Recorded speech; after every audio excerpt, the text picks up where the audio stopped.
Yo, what's up? So I got kind of an interesting one today. There's a new MMO announced pretty recently. I think it was announced maybe like 2 days ago, 1 day ago, something like that.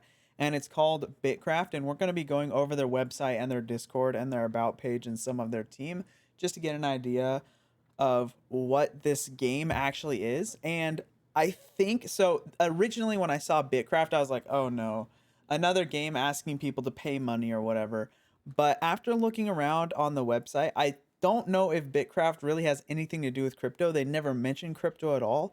I think it's just a strange naming choice. I don't really know why they went with BitCraft, but it's okay. I mean, it could just mean like bits on a computer, or they could mean small. Like, it doesn't have to mean like cryptocurrencies like Bitcoin. So, in my opinion, the naming, it's just bad timing with all the stuff that I've been seeing on the internet recently. It could be completely different for different groups of people.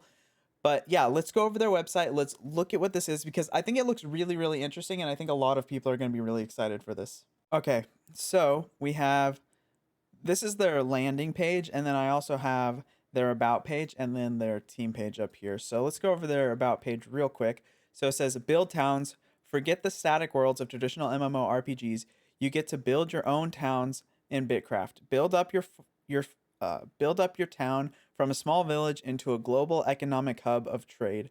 Construct a mountain fortress to protect your valuable minerals. Okay, so already it seems like people are going to be able to stake out pieces of the world as their own. And I have very little experience in games like this, though having watched the videos from like Josh Strife Hayes and Kira TV, I know that sometimes games like this end up kind of dying quickly because all the land gets just taken up way too quickly, and then it's really hard for new players to join. So I'm really interested in how they're going to deal with that in this game. But also, I can see here that it looks like the entire world is on hexagons, which is a really common thing to do nowadays. I don't know if it's because square grids are too basic. Like if you look at RuneScape, square grids are kind of basic, but then if you look at truly open world games that have been kind of the standard, maybe that's a little bit too complex. So this maybe just puts a really good middle ground for making it easy for them to implement buildings like this on hex grids, but giving people a lot more customization than would be on just like normal square grids. That would be my guess. Being able to do this much in a game, like having specific mining spots and allowing players to build in this huge world. And I've already read some ahead. So right here we can actually see that it's procedurally generated. I don't know how that's going to work out. You for something like this, you would have to have a lot of new servers popping up for new players to kind of join with no benefits for old players re-going into there. So I don't know, because the problem with allowing permanent player structures again is that it's hard for new people to join in after the game already launches. And acquiring new players is going to be really important for the longevity of a game. Obviously, that is like a major thing for any game, especially MMOs. And I don't know how it's going to work, but this is kind of interesting. I love building games. I love those like city building simulation kind of games. Like if we're talking about older games like Banished, or even like some new like 4X kind of games like Humankind and Civilization. I like games like this, so bringing it into a kind of MMO aspect is interesting to me. This seems actually a little ambitious though, so I am a little bit trepidatious about it. But I there is a lot of good news going on these other pages, and we'll talk about those. But just know that this presents a number of challenges that a lot of other games have tried and not successfully been able to handle. And the one that comes to mind most prominently is like Life is Feudal. Okay, that's the one where people stopped playing that game because why would you even try to build up your own land when people just kind of wreck you because they've already built up all their stuff. So hopefully they can solve some of that problems. And then we have Procedural Landscape. Unlike games with separate player hosted sandbox servers, BitCraft takes place in a single massive procedurally generated world. Hone the skills you're interested in, like farming, fishing, mining, or foresting. Become a master of your craft and make your name known throughout the land. Okay, so this this is kind of interesting. I mean, we've seen games do this both successfully and unsuccessfully, and I think we can actually see both of those aspects in No Man's Sky, where it originally did it unsuccessfully, and then as of right now, it's very, very successful with its implementation here. So if they can do this successfully, that's fantastic, and I really like the idea. But again, the problem is like, so this procedural generation would have to be robust enough to help with however many new players you expect to have. And then also this skilling thing right here is interesting, where it says skills like farming, fishing, and mining or foresting. This literally sounds like hexagonal RuneScape, which isn't a bad thing. I think skilling is a really good system, especially if you're able to implement this correctly. It feels like you could really build out some super unique, super awesome landscapes and economies and like cities. Like it could be really fun if it's done correctly. But I think that this presents a lot of issues, and maybe this procedural generation is robust enough to fix some of these. I'm not really sure. I know there's a trailer that we'll watch. I would love to see more about this because I am interested in seeing how this works.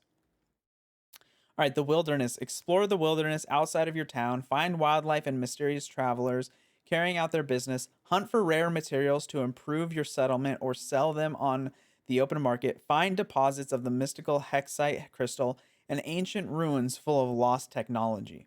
That sounds really interesting. Reminds me of like survival stuff, and then maybe with this procedural generation, that reminds me a little bit like Valheim, where in Valheim you can discover the trader and get some cool stuff that way, and then you learn and discover new enemies and new biomes. So maybe their procedural generation is like on that level, and if it is, I think this game has a real good chance. This idea of finding rare materials and stuff like that is really interesting to me. I like this idea a lot. I think this could be a lot of fun for people, but yeah, but like this seems like they're combining a lot of things that a lot of people are into right now, which is this kind of renaissance of MMOs happening right now with this survival slash procedural generation era happening. Seems like they're trying to combine that, and for their MMO aspect, it seems like they're pulling really heavily from RuneScape and very much non-linear kind of storytelling is what it seems like from this, which is good. If you're a small team, it's going to be very hard for you to develop full on like quest chains and lore behind the whole world. It's a lot easier to make a world that the players kind of fill themselves. But the problem with those games, when games do that, is that if there's not enough players to fill that world and create those dynamics that are important to keep people entertained and keep people playing, the game is going to die. So I hope that the world itself is interesting enough to where it's almost soloable. I'm not saying it has to be soloable. Very, I mean, it would be good if it were. I think MMOs that are soloable have a lot better player retention. It doesn't have to be necessarily, but I hope it's close. Become a leader. Your town needs leadership and structure. Play with the politics and climb the ladder to the top. Become the sovereign of your town. Reward your friends and punish your enemies. Rally your citizens to build the most advanced town and compete to make it the capital city of your empire. And again, this reminds me of Banished. I don't know if we're really going to have any NPCs that act like citizens. That might be interesting. I don't know how you'd balance that or how that would work out. But if you can like build your own town and then recruit players to your town and stuff like that, I think that's really cool. I would also be really interested in seeing how the combat works. If it's like a tab targeting, if it's like a really slow, like just attack on like a tick rate, like happens in RuneScape, or if it's like an action combat like you have in Dark Souls or New World or something like that. I'm really interested in seeing how that works, because that could also be a really big factor, is how the combat works in this game. If it's not fun, it's probably not going to do well. And I say that meaning like people play RuneScape in its simplicity because of how simple it is, and a lot of the nostalgia associated with it, and RuneScape has kind of catered to that entire audience. So just copying that combat style isn't going to do very well. And I think we even saw a game recently try to do that, like 3D RuneScape almost. I know Kira TV covered it on his channel a little bit, but this game right here, it can't do that. It has to be unique in its combat, or maybe not necessarily completely unique, but it has to be more complex than RuneScape. Otherwise, it's going to fall in the same trap where it doesn't attract the kinds of players who like the RuneScape aspect and players who don't. If you only try to attract people who like the RuneScape aspect, they already have RuneScape. You're not going to do RuneScape better than it already does. And then if you try to attract the people who like games like Valheim, well, if you have RuneScape level combat, they're more into that action combat. They're not going to have fun. They're going to be bored. So you need to be able to attract at least some people from both groups, I think, in order for this to actually work. And so I hope that's kind of what they're going for. But then we have the trailer here. Hello? Okay, the trailer, I don't know if let me reload to see. Okay.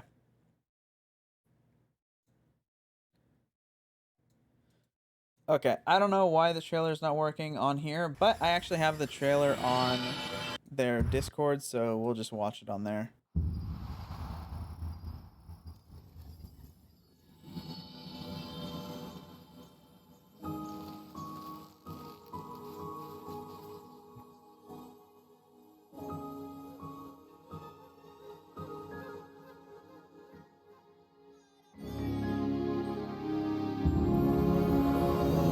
Yeah, I'm getting heavy Valheim kind of vibes from that right there.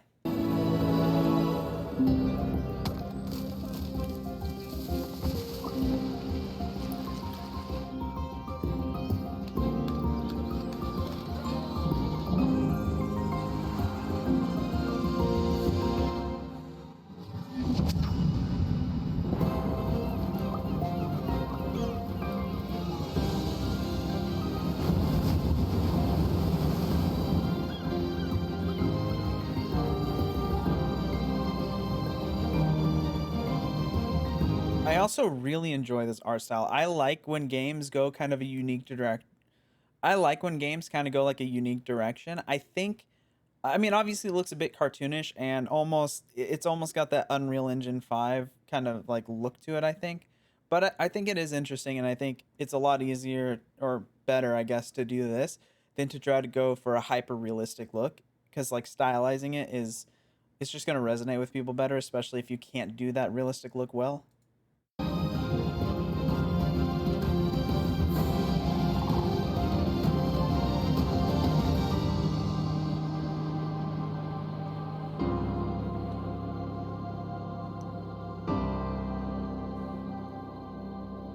Okay, so yeah, that was their trailer, and then they say BitCraft is a sandbox MMORPG which encourages many different play styles, ranging from farming, hunting, and crafting to city building and social strategy. Rather than emphasizing combat alone, the game incorporates elements of subgenres such as survival games, sandbox games, role-playing games, city builders, and strategy games. This seems really ambitious. I hope that they can implement this much stuff. This would be kind of hard to do, but I mean, it looks cool, so I hope that they can do this. The game takes place in a single massive editable sandbox world for all players to interact with and to permanently change. Now, this is obviously going to depend on how many players they have, because they're not going to be able to connect that many players at once.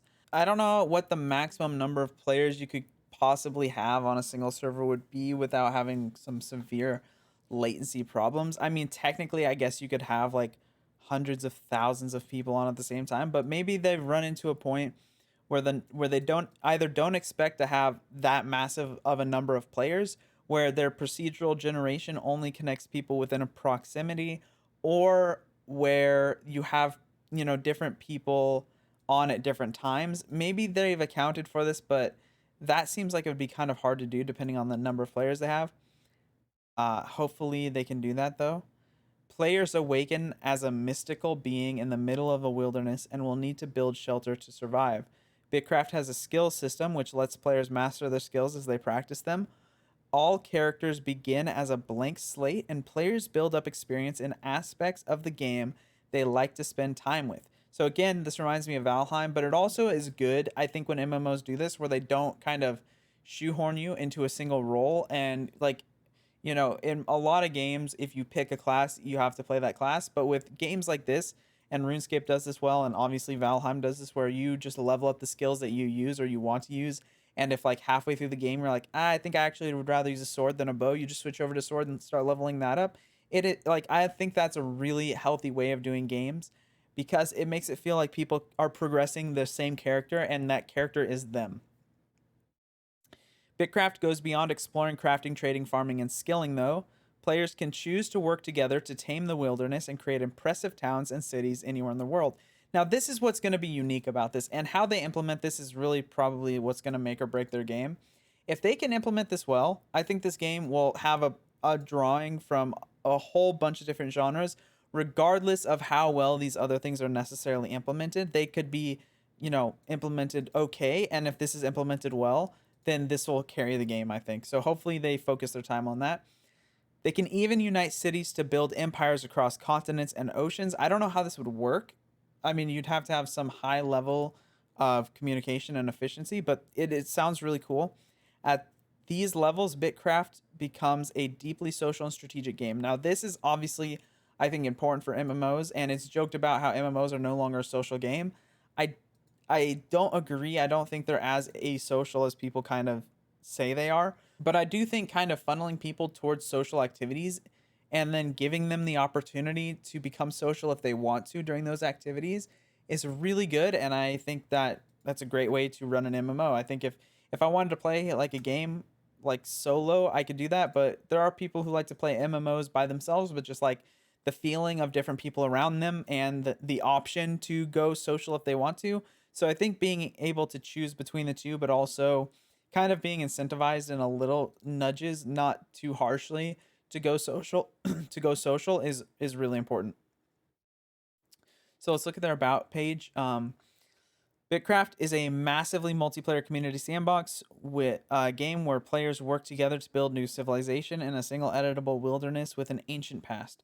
BitCraft's gameplay emphasizes skilling, building, crafting, farming, trading, and exploring, empowering players to cultivate a sheltered village with their friends or establish impressive cities and empires. We already talked about that pretty much. What is BitCraft? BitCraft is an upcoming MMORPG that takes place in a procedurally generated sandbox world with a deep skills system and a focus on crafting, economics, cultivating, and city building. Like, cultivating is kind of interesting to me. It sounds like farming.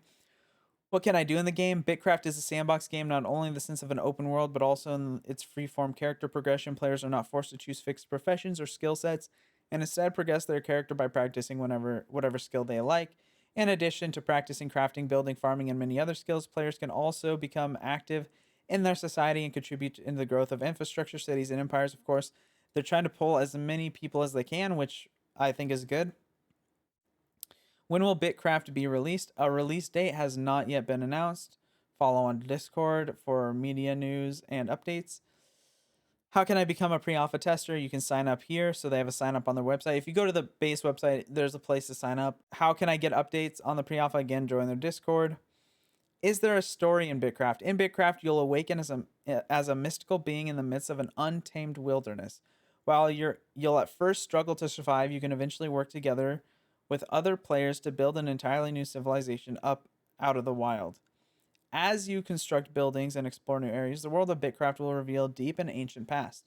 Yours is not the first civilization to build here. The ancient ruins, artifacts, and mysterious travelers you'll encounter hidden away across the landscape hint at a fading power and history ready to be rediscovered. So there is a bit of a backstory here.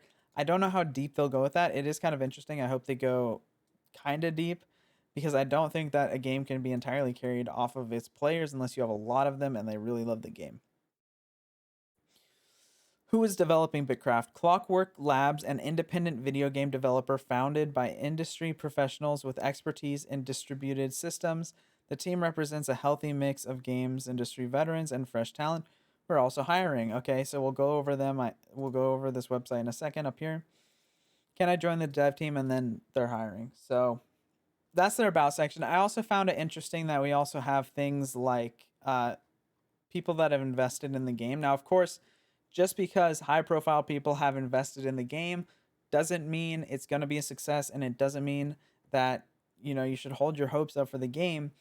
But depending on who these people are, it could be good news in some regards, right? So the CEO of CCP Games Eve Online, so this guy right here, he, like, if they're people within the gaming community and they've developed games themselves, that's a good sign, right? So this is a good sign if this is true. I mean, I don't know if this person has done so publicly, but assuming that these are true, this is good. Founder of Unity. Obviously, Unity is a game engine, so if this person has invested in the game, that's good. Former vice president of game published at Microsoft. Okay, great. Several time game studio founder and active games industry investor. Co-founder of Games Workshop Warhammer and Eidos, Lara Croft Tomb Raider. I'm not even going to try to say that. Former senior development director at Riot Games. Okay.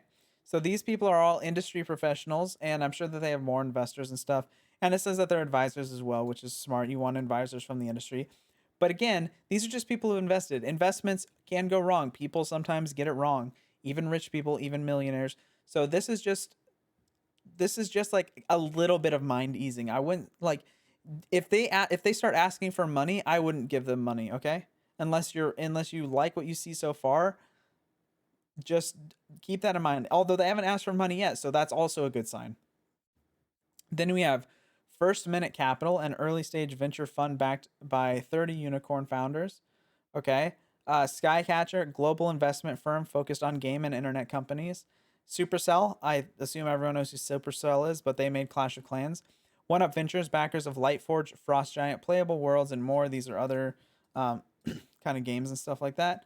Supernode, an early stage venture capital firm and investment. So most of their investors are kind of early stage things that aren't well known, except for Supercell. So they at least have one large game industry investor. So that's good. And I'm sure these other ones are large too, but it says that they're early stage. Okay. So that's what I mean. All right. So then we go to their actual like website. And this just gives a rundown of what the company is about. Like it's not anything crazy. The one most interesting thing I read here was their decentralized decision making. So maybe that's where they get the idea for BitCraft because it's decentralized in their decision making. I don't obviously that can't be entirely true. They must have like some authority on who makes the decision, but it is interesting that they have this idea that everyone has like a good voice. It's basically like a co-op. Like I like the idea. I think it's good. I don't know how it'll end up here. Hopefully it ends up well. And then it's interesting that this is how they have their kind of team set up. It's really hard for me to look up any of these people, so I mean, I can't tell if they actually have a lot of the experience that they say they have, right? So that might be intentional. Maybe they don't want their information getting out there, which is fine. As long as they're not asking me for money, I don't really have any need to look these people up necessarily. But if you want to, you can try to Google Three Blade. Nothing really comes up. You could try to Google Alessandro. You're going to get a lot of shit. Same with all these things. So you can try to look this stuff up. I'm sure some of these, like you probably find this guy on Twitter or something. But the point is, as long as they're not asking for money and this looks interesting, which I think it does, then you're okay to be excited. You could even sign up for the alpha, the pre-alpha. I just think that this is something that pretty much is brand new. People should know it's out there. People should know that this is an interesting MMO if you're looking for that kind of sandbox skilling world building kind of game. Any of those would kind of fit this, and then you sign up for the pre-alpha. If you get a join, tell me what you think of it. I'll sign up for the pre-alpha and I'll play it on stream and I'll make videos about it if I get in. If not, it is what it is. But and then we look at their Discord, and I mean they got a whole bunch of stuff on here. Like this is most of their marketing, right? It doesn't really have many news things here. Their announcements, again, it's pretty blank, and then their general discussion is just people like talking about the general things about the game here. And then if we go to some of this other stuff, like they have a content creator guidelines, and then a community creation board, and then for whatever reason they have a shrimp chat here. I don't know what the deal is with this, but people just post like shrimp stuff in here. I have no idea. And then they have like a meme server, which apparently is full of cats. And then this is just other Discord servers to share. So, I mean, if you find this interesting, go ahead and go join their Discord. I don't really know, but there's not a lot here to kind of go off of. Yeah, I think that this looks interesting. I hope it turns out well. I think it's really, really ambitious. And I think their naming was a little bit unfortunate, in my opinion, though. I mean, I could just be an idiot. there's that. But hey, if you like the video, please like and consider subscribing to the channel, and then leave a comment down below about what you think about this game. If you think it's going to be good, if you think it doesn't look good at all, if there's anything about it you like, what you don't like, etc. Just let me know what you think. I respond to pretty much everyone in my comments. I love having discussions down there. But yeah, thank you so much for watching. That's the end of the video. Peace.